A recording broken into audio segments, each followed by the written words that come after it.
that grip, that good strong back grip.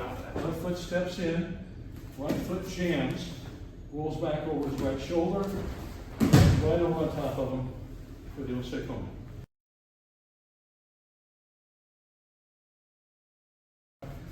Let's look at more of a basic application of Sumi Gaeshi, the corner reverse direction throw. So here it is. So we're out here gripping and so on. What we're going to do is get a standard grip, but it's going to be my left hand on the sleeve. All right. My right hand, when I come over this, don't reach over because he's tall, right? If I reach over here, he's going to counter me. He's going to do something, throw me in the next week. So when I come around, I want to get his back. I want to get a back grip on him, okay? So when I come around, I'm curling his deltoid. So I'm going to come around sideways like this. So when I'm working here, and I come around here, don't reach like this, reach around here. Almost like with your thumb like this, and catch it. Use it inside of your elbow, right on his deltoid, upper arm here, start here. So catch it like this and grip, okay? So we're working here. And also remember, when you always work for your grips, don't be wide and flailing with your hands. Stay not tight in the bat way, but controlled with your gripping like this and close to your body. So gripping here, I want to come in, catch it like this and get your grip, back grip. So I get the middle of his back, between his shoulder blades, pretty much that grip. See that? So now I've got him in a good solid back grip. Okay, so here's the grip. Right. So that's the grip to start with. Right. Now what we're going to do is with the far side, the left foot is going to step to his right foot, pretty much. And remember, the initial stance is Kenkayoku, the Ryotsu, the opposite stance position. A thing that will help you also, if you stand this way, sideways, you're out of position. You want to stand with your feet forward. So my toe is pointing the direction I want to step into. See that? If you remember that, you'll step in correctly.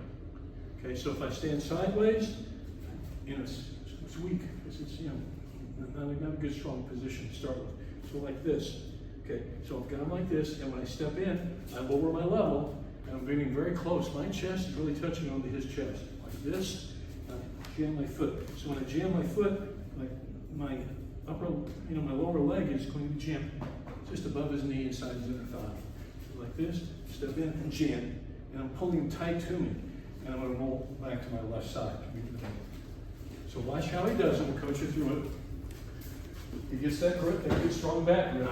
Left foot steps in, right foot jams, rolls back over his right shoulder, right over on top of him for the Oseko. Again, it's a good throw. It's a good transition from standing to the ground, immediately into a pinning situation. So let's do it again. Okay, he gets that back grip. He steps in, he jams, rolls, right over on top.